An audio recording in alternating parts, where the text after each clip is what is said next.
If you look at legal texts from the 7th century, or, frankly, even legal texts from the 19th century, there is this total obsession with linguistic efficiency. Oh, absolutely. Drafters did not want to waste ink. Right. They just relied on the masculine pronoun as this universal default. Like, if a law states, he who steals shall be punished, the assumption is that he covers every citizen. Yeah, it's an umbrella term. The grammatical rule is basically just built for speed. Built for speed, exactly. But in one specific section of the Quran, so this is Surah Al-Ahzab, verse 35, the text deliberately and painstakingly closes that umbrella. It literally wastes words. It shatters the grammar rule entirely. It really does. It lists 12 specific categories, and instead of using that highly efficient masculine plural, it explicitly pairs the masculine and the feminine. Muslim men and women, believing men and women. Devout men and women. Right, truthful men and women, patient men and women, humble men and women, charitable men and women, fasting men and women, chaste men and men and women who remember God abundantly. It's exhausting just to read, honestly. It is. But for all of them, the verse declares, God has prepared forgiveness and a great reward. So we are jumping right into this deep dive today because this verse is structurally fascinating. It really is a massive structural anomaly because in classical Arabic, just like in standard legal drafting, the masculine plural implicitly includes the feminine. So they didn't need to write it this way. Not at all. When the text repeatedly uses the term mu'minin, meaning believers, it legally includes women. Everyone in 7th century Arabia understood that grammar rule. So why do it? Why halt the narrative flow and spell out men and women 12 consecutive times? Well, according to the analysis of Allama Parwez, whose entire framework we are unpacking in this deep dive, this isn't just some poetic repetition. It is a constitutional declaration. A constitutional declaration. I want to really focus on that word because if you're listening to this, you might hear that list of virtues, being patient, fasting, being humble, and think, well, that just sounds purely spiritual. Right, like a nice list of personal moral achievements. Exactly.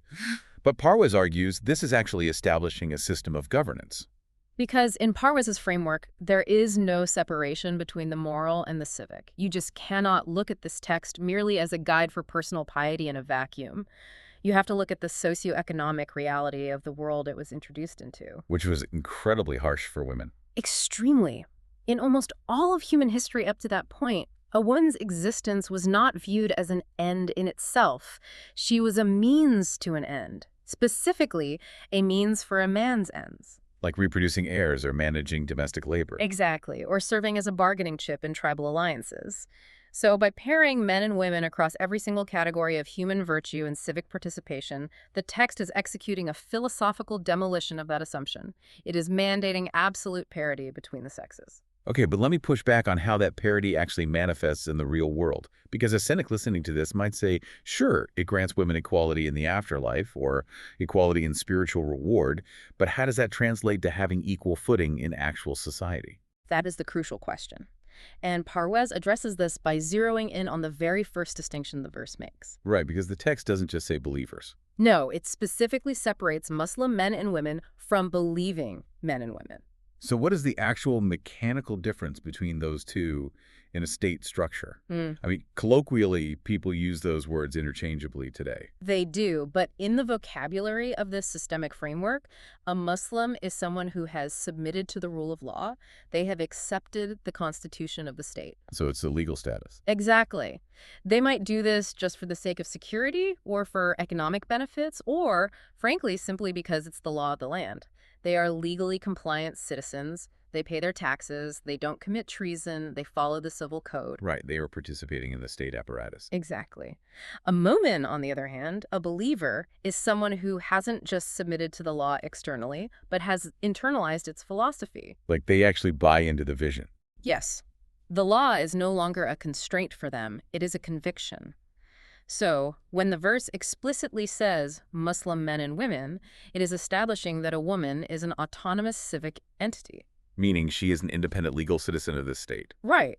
capable of entering into that social contract on her own behalf, not merely as a dependent of her father or her husband. That is huge. It is. And by immediately adding believing men and women, it confirms she is equally capable of being an ideological pillar of that society. I think the historical context makes this even sharper, because in my reading of Parwez's notes, he doesn't just leave this as a neat theory of citizenship, he ties it directly to the mechanics of state power. Yes, by bringing in verse 9.71. Exactly. And this is where the argument shifts from just equality of citizenship to actual equality of authority. The concept of mutual alia. Yes, alia. Verse 9.71 states that believing men and believing women are ali of one another, which translates to allies or protectors or guardians. But the verse specifies their joint function. It says they enjoin what is right and forbid what is wrong. Which is such a loaded phrase. It really is. Because if we strip away the religious-sounding language, what does it actually mean to enjoin right and forbid wrong in the context of an organized society? It means creating laws and enforcing them. That is the literal definition of the executive and legislative branches of a government. It is the police power of the state. It's the judiciary. It's the legislature. The traditional patriarchal reading of history has worked incredibly hard to relegate women to the domestic sphere. Oh, absolutely. The argument is usually, well, yes, women are spiritually equal, but the rough and tumble world of statecraft, governance, and law enforcement, that is the exclusive domain of men. But Parwez points to verse 9.71 and essentially says, structurally, you cannot make that argument. You really can't. The text designates men and women as mutual protectors responsible for enforcing the known good and prohibiting the destructive bad. You cannot have a system where women share this immense societal responsibility if they are simultaneously excluded from the mechanisms of power that create and execute those laws. And we saw this exact debate play out in modern history, didn't we? Oh, vividly. Like when Fatima Jinnah ran for the presidency of Pakistan in the 1960s against Ayub Khan. This whole issue exploded. You had segments of the religious establishment arguing that a woman just could not legally or structurally be the head of state in a Muslim-majority country. Right. They cited tradition. They cited convention. But those who understood the constitutional argument Parwez is outlining, they pointed right back to the text. I mean, if women are mandated by the foundational blueprint to be alia, to jointly enforce the laws of the society, then there is zero structural barrier to a woman holding the highest executive office. In fact, to bar her from it is to violate the constitutional parity established in that foundational document. Which brings us back to the paranoia of the drafter, and I really use paranoia as a compliment here. It's a good analogy. It's like a modern lawyer drafting a non-discrimination clause. They know the cultural bias against women is so deeply entrenched in the human psyche that if they leave even a millimeter of room for interpretation, the old patriarchal norms will slip right back in. Oh, in a generation or two? Easily. Exactly. If they just rely on the generic masculine he, society will revert. So they hammer it home 12 times. Men and women. Men and women. But, laying down a constitutional principle on parchment is actually the easy part. The theory is always clean. Right. A rational system cannot just exist in a vacuum of beautiful theories. If a constitution demands equality, it has to execute those legal reforms in the real world. And the real world is messy. Extremely. Because in the real world, reforms disrupt deeply entrenched power dynamics. They disrupt social hierarchies. And that disruption is usually met with violent, overwhelming social backlash. Which is the absolute perfect bridge into the firestorm that is the Zayd and Zainab episode. It really is a firestorm. If you are listening to this and you want to know how theoretical law survives contact with reality, this is the ultimate test case. We are moving from this beautiful declaration of equality directly into the explosive reality of how a new system overrides deeply held social stigma. It is a brutal execution of the law. Let's lay out the facts. This is verses 36 and 37 of Surah Al-Ahzab. We have three central figures here. First, the prophet, who is acting as the head of state. Second is Zayd. He's a former slave whom the prophet had previously adopted under the old tribal customs. That adoption piece is critical. Very. And the third figure is Zainab, a noble woman from the elite Quraysh tribe, who is also the prophet's cousin. So to really understand the friction here, we have to understand the mechanics of tribal Arabia. This was a society that was rigidly stratified by class and bloodline. It was a strict caste system, basically. Exactly. The Quraysh were the aristocrats. A freed slave, despite being legally free, was permanently marked by his former status. He was at the absolute bottom of the social hierarchy. But the prophet, In his push to actualize the egalitarianism we were just discussing, he orchestrates a marriage between Zayd, the freed slave, and Zainab, the aristocrat. It's an engineered social experiment. That is exactly what it is. He is trying to obliterate class distinctions, not just in theory, but by forcing the elite and the marginalized to literally merge their lives. But the sociology pushes back hard. It always does. The class friction is simply too great. Zainab struggles with the immense loss of social status, and Zayd feels deeply alienated and disrespected in his own home. The marriage just begins to fundamentally fail. And this is where the dynamic gets incredibly tense. The Prophet desperately wants this marriage to survive. He is actively pleading with Zayd to keep it together. Because politically, the stakes are massive. Right. If you think about it politically, if this marriage fails, it's a massive public humiliation for the new egalitarian movement. It proves the old tribal aristocrats right. They could just point and say, see, you can't mix a slave and a noble. Your new system is unnatural. But Zayd, exercising his own autonomous legal right, decides the marriage is toxic and he divorces her. Okay, and now we reach the flashpoint.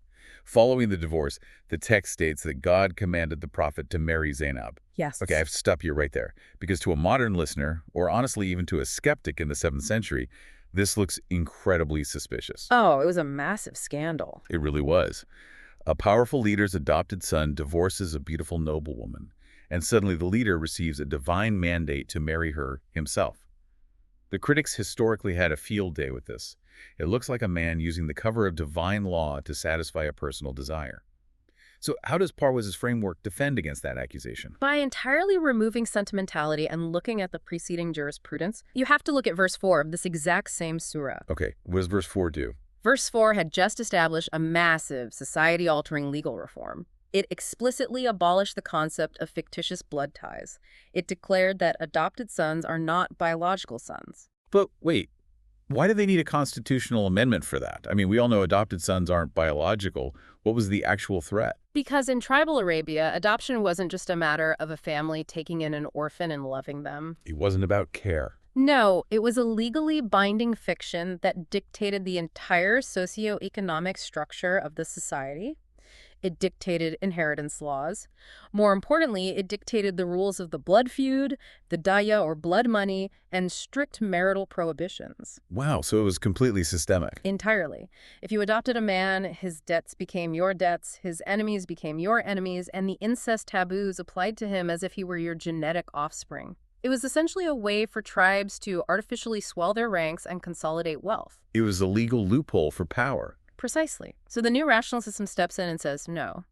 A biological fact cannot be overwritten by a tribal contract. You cannot legislate a bloodline. Because that concentrates wealth unfairly. Exactly. The legal fiction of adoption was inherently unjust because it allowed wealth and power to be hoarded unnaturally, bypassing actual dependence. So the law abolishes it. So, legally speaking, under the new constitution, Zayd was no longer the prophet's son. Right. Therefore, marrying Zayd's divorced wife was completely 100% legally clean. There was zero legal prohibition. Legally clean on paper, but socially, it was radioactive. Completely toxic. Because society still views Zayd as his actual son. A paper law doesn't just erase centuries of psychological habit overnight. For the head of state to marry the divorced wife of the man everyone still considered his son was viewed as scandalous, practically incestuous. It violated the absolute deepest taboos of the Quraysh. And this is Parwaz's central argument, right? A law that only exists on parchment while society continues to practice its old taboos out of fear or habit is a dead law. Yes, the system requires the legal reform, the breaking of the adoption taboo, to be demonstrated publicly. And it must be demonstrated at the absolute highest level of leadership, overriding immense social stigma. Which perfectly explains the prophet's hesitation. Verse 37 actually calls him out. It says, "You feared what people would say, but God was more deserving of fear." It is a profound reprimand. I find this incredibly compelling because it destroys the idea that he did this out of selfish desire. I mean, if he just wanted to marry her, he wouldn't be terrified of the public relations disaster.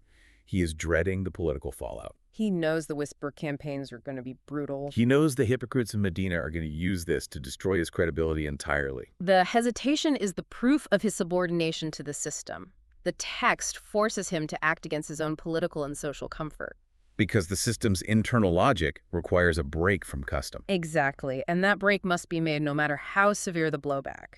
I want to zoom in on the interaction between Zai and the prophet right before the divorce actually happens, because there's a mechanical detail there about how power works in this society that is just wild. It's one of the most important moments in the text. When the prophet is begging Zayd not to divorce Zainab, Zayd asks a very precise, almost legalistic question. He asks the head of state, "Is this God's command, or is this your personal advice?" That single question is the absolute linchpin of Parwez's entire socio-economic model. Because when the prophet admits it is merely his personal advice, Zayd essentially says, "Then I respectfully decline. I am divorcing her." And he does. He exercises his right. If you really think about the power dynamics of the 7th century, this is mind-boggling. The prophet is the head of state, the commander of the army, the spiritual leader, the man who literally freed Zayd from slavery. He's his former adoptive father. He is the most powerful man in Zayd's universe. And Zayd says no. Why couldn't the prophet just order him to stay married? Because in a rational, constitutionally bound system, obedience is strictly to the law, not the person wielding it. That is a massive distinction. It is everything. The leader cannot enforce personal dictates. The prophet cannot use the machinery of the state or his immense spiritual authority to force a citizen to stay in a marriage simply because a divorce would cause a political headache for the government. Right, because it wasn't a constitutional mandate. Exactly. If it is not a constitutional mandate, the citizen retains absolute autonomy. Zayd's ability to say no to the prophet's personal advice without any fear of retribution proves that this is a society governed by the rule of law, not the rule of men. And there truly is no retribution. Yeah. I mean, it's not like Zayd gets exiled or punished. He goes on to be a highly respected military commander. His son, Usama, is later appointed by the prophet himself to lead an army. There is no bruised ego from the leader. Because the leader deeply understands that his personal preference carries zero state authority. What this entire episode brutally exposes is the violent friction between a society governed by rational law and a society governed by sentiment, tradition, and irrational taboos. And when the prophet ultimately marries Zainab, he absorbs the entire shockwave of society's outrage. The system essentially uses him as a lightning rod. Which leads us directly to how the text justifies this action in verse 38. Because verse 38 addresses the immediate fallout. It reads, "There is no blame on the prophet in what God has ordained for him. This was the way of God with those who passed before." A very misunderstood verse. Highly misunderstood. Because if you read that superficially, it just sounds like a divine get-out-of-jail-free card. Well, Sounds like, hey, don't criticize him. God told him to do it. But Parwez views this through a totally different lens, something he calls the law of requital. What are the actual mechanics of this law? So the law of requital in Parwez's jurisprudence is the universal principle of cause and effect applied to human sociology. A cause and effect. Yes. It posits that actions have intrinsic, unavoidable consequences based on objective, rational laws. It's much like the laws of physics or chemistry. If you put your hand in a fire, you get burned. That is a rational law. Right. Social conventions, however, are usually irrational. They are inherited superstitions, habits, and outdated power structures. So when verse 38 declares there is no blame, it is establishing a permanent jurisprudential precedent. Which is? That social conventions that contradict rational, systemic law carry absolutely zero permanent authority. So it's not a personal defense of the prophet, it's a defense of the law itself. Exactly. Let me see if I can map this onto a modern concept for you listening. Imagine you were tasked with building a massive, modern, socio-economic skyscraper in the middle of a crowded, ancient city. But the site is covered in the rotting, unstable foundations of old tribal structures. Things like fictitious blood ties, class-based marriage taboos, the subjugation of women. Exactly. You cannot build the new system while leaving those old pillars intact. The structural math simply won't work. The building will collapse. So you have to detonate those old pillars. Now, the demolition process is going to be loud. It's going to be messy. And the neighbors are going to be absolutely furious. They are going to lose their minds because you are destroying the landscape they've known their whole lives. And the anger of those neighbors is the exact equivalent of the social stigma the prophet faced. It is the emotional reaction of a society having its irrational norms destroyed. Right. But the architect cannot care if the neighbors are angry. If the architect compromises and says, well, okay, we'll leave this one rotting pillar here because the neighbors really like it, the new building fails. It collapses. The no blame clause in verse 38 is essentially the systemic building permit. It's the text saying, you are legally cleared to ignore the noise of the neighbors. Their social conventions hold absolutely no weight against the structural math of the new Constitution. And this has profound implications for what true leadership means within a rational system.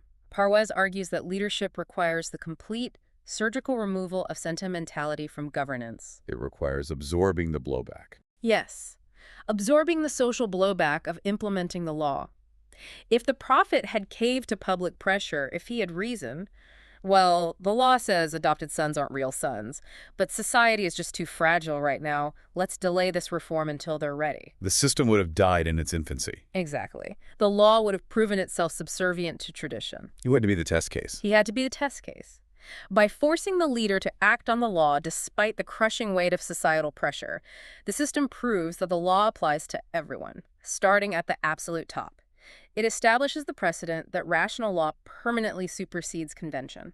But this raises a massive question. I mean, if the system demands this kind of relentless, rational execution, where the leader is constantly breaking taboos and destroying old foundations, when does it stop? That is the natural next question. Does the society just exist in a permanent state of disruption, constantly waiting for the next prophet to detonate the next taboo?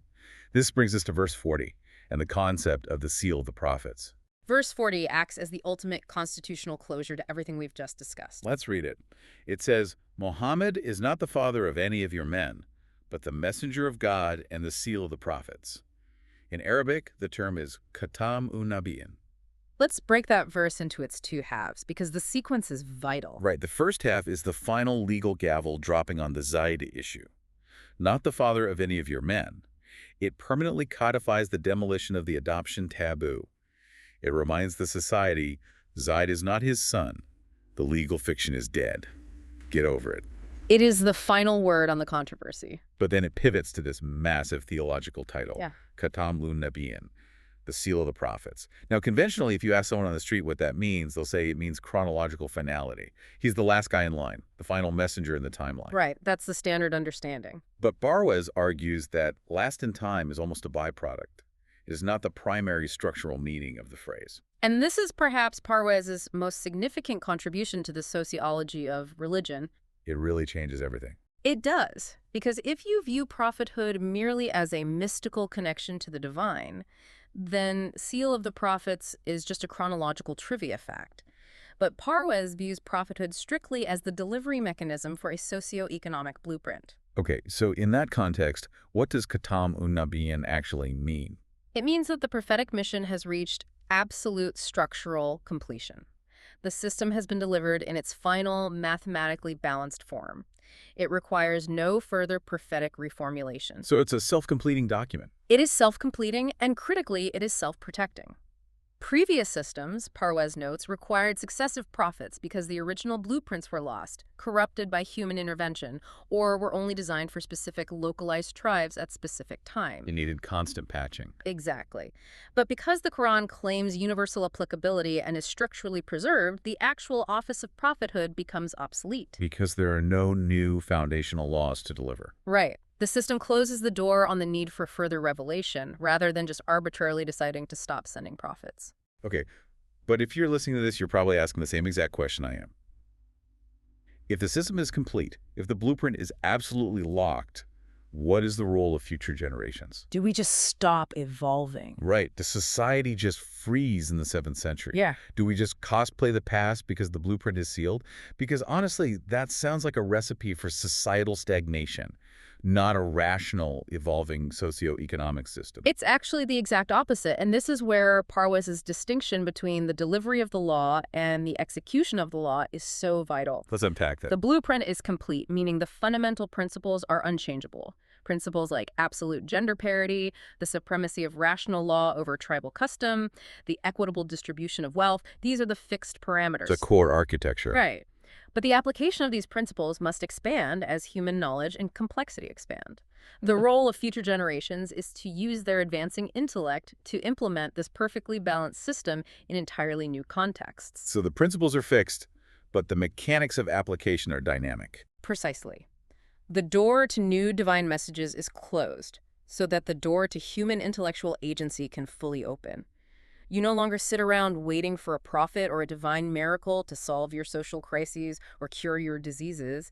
You apply the finalized rational principles to solve them yourself. Finality is the ultimate delegation of responsibility to human intellect. That is exactly how Parwes frames it. That is a phenomenal pivot. It shifts the burden of progress entirely onto us. And to really illustrate how powerful and coldly rational this concept of finality is, Parwes brings up a historical anecdote that is absolutely fascinating. The Bahawalpur case. Yes, the 1935 Bahawalpur court case. If you want to see how this logic holds up under the intense pressure of actual jurisprudence, this is the story. It is a masterclass in rational jurisprudence overpowering emotional theology. Let's set the stage for you listening because the historical context is crucial here. It's 1935. We are in pre-partition India, specifically in the princely state of Bahawalpur. The British are technically in charge of the subcontinent. Right. But the princely states have a degree of autonomy over their internal legal affairs, especially concerning personal status laws like marriage and inheritance. A legal case arises concerning a woman who wants to dissolve her marriage. And what are her grounds for divorce? She claims her husband has joined a sect that believes in a new prophet after Muhammad. Therefore, under the law of the land, she argues he is no longer legally classified as a Muslim, nullifying the marriage contract. The specific sectarian labels involved are honestly less important than the core legal and theological issue at play. Exactly. The court suddenly had to officially define what the seal of the prophets actually meant in a court of law. This wasn't just a small domestic dispute anymore. It morphed into a massive, highly publicized existential trial. For 9 years? 9 whole years, yeah. The court entertained religious scholars, clerics, and theologians from all over the Indian subcontinent. Just imagine the atmosphere in that courtroom. 9 years of intense esoteric debates, metaphysical arguments, linguistic gymnastics. One scholar would argue that seal means a physical stamp of approval. Right. Another would argue it means the best or the apex. Another would argue it purely means chronological termination. The arguments just went in endless circles. The judge presiding over the case, District Judge Muhammad Akbar, was entirely deadlocked. Because when you argue theology and mysticism, there is no objective bottom line. You can argue forever. And that is exactly what they did until Parwes intervened. Now, at the time, Parwes was not a famous, established religious scholar. He was, as he humbly described himself, a clerk in the government of India. A clerk. A clerk. But he's written an essay in a journal called Ma'arif, detailing his socio-economic understanding of finality. And Judge Akbar happened to read this essay. What did Parwes argue that 9 years of scholarly debate missed? He completely bypassed the mystical and linguistic circular arguments entirely. He applied cold systemic logic. He argued exactly what we've been discussing today. The sole function of a prophet is to deliver divine law, period. According to the text itself, the delivery of this law is perfectly completed, it is universal, and it is permanently protected against textual alteration. Therefore, if the law is completely delivered and the text is permanently safe, a new prophet would mathematically have no function. There is literally nothing left for a new prophet to do. Exactly. The system is closed by virtue of its own perfection. It's like a software developer saying, look, the core architecture is fully optimized, it's compiled, and the repository is locked. Right. Anyone trying to push a commit to the core architecture at this point is fundamentally misunderstanding the state of the project.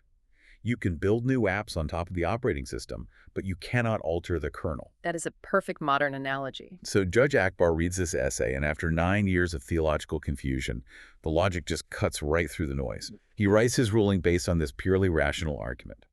The system closes the door on the need for further revelation. And with that closure, the believers are given total, unmediated responsibility for the system. Which brings us full circle. Because if humanity now has total responsibility for the system, we have to look back at exactly what kind of system was finalized. Yeah. It is the very system described in the first verses we examined today. Let's pull these threads together. Because when you look at these 6 verses together, verses 35 through 40, you realize they are not just a random collection of moral decrees or historical anecdotes. Not at all. It reveals an overarching architectural design that is incredibly cohesive. The sequence of the arguments is everything. Parwes demonstrates that this is a step-by-step constitutional argument. Right. Step 1 is verse 35. You lay the foundational bedrock. You establish explicit, structural, unavoidable parity between men and women across every socioeconomic, moral, and civic category. You draft it so tightly, with 12 exhaustive pairs, that future patriarchy cannot find a linguistic loophole to exploit. You mandate that women are autonomous citizens and equal partners in the enforcement of the state's laws. That's the baseline. Then step 2 is verses 36 and 37. You acknowledge that this new system will violently clash with the old, irrational customs of society. Right, the Zayd and Zaynab episode. Exactly. You establish that the internal logic of the Constitution must be carried through, even when the social cost is politically terrifying for the leader. You prove that the law bows to no one, not even the head of state, and that the leader's personal preferences cannot override a citizen's legal autonomy. Then step 3 is verse 38. You provide the jurisprudential cover. You establish the law of requital. You declare that rational law permanently supersedes convention. And you absolve the executors of the system from the blame of the angry society they're actively dismantling. You issue the building permit to demolish the old, rotting tribal world. And finally, step 4 is verse 40. You seal the blueprint. You declare that the mission which delivered this perfectly balanced, radically egalitarian, ruthlessly rational system is completely finalized. No future prophet will come to water it down. No future revelation will grant a concession to tribalism, to the subjugation of women, or to class hierarchies. Meh. The system is locked. The design is complete. Now it is entirely up to human intellect to execute it. And I think Parwez's ultimate contribution here is forcing us to stop looking at this text as a mystical poem or a book of magic spells. It's so easy to fall into that trap. It is, but this is not a text that is merely tolerating women. It isn't trying to gently accommodate the shifting social changes of the 7th century. It is a text architecting absolute equality from the very foundation, stripping away theological sentimentality and demanding cold, rational execution. It is a profound paradigm shift. It moves the believer from being a passive recipient of mystical blessings, just, hoping for divine intervention, to an active executor of a rational constitution. It demands action. So, why does a deep dive into 6 verses from a 7th century text matter to you listening to this today? Whether you are navigating the politics of a massive corporation, trying to organize a community, or analyzing the laws of a nation, it shows that true systemic equality cannot be achieved through passive assumptions or unwritten rules. Never. If you leave things to the default is almost always the old, entrenched power structure. Equality must be explicitly codified. Furthermore, it serves as a stark reminder that executing true equality requires immense courage. It does. It requires the willingness to dismantle the outdated conventions of your own society, to endure the friction, the anger, and the noise, no matter what people say. You can't build a new skyscraper without detonating the old foundations. You have to be willing to endure the noise. And that leaves us with a final provocative thought to mull over. We saw how this finalized rational system required its leader to publicly break the most deeply held radioactive social taboos of his era, like the adoption and marriage conventions, just to prove that the new laws were real. It demanded massive social sacrifice to shatter the illusion of the way things have always been done. So look around you today. Look at the structures we take for granted. If a truly rational, perfectly egalitarian system were to be implemented right now, what deeply held, comfortable modern conventions would that system demand we violently dismantle tomorrow? A question that demands rigorous, critical reflection from all of us. Until next time.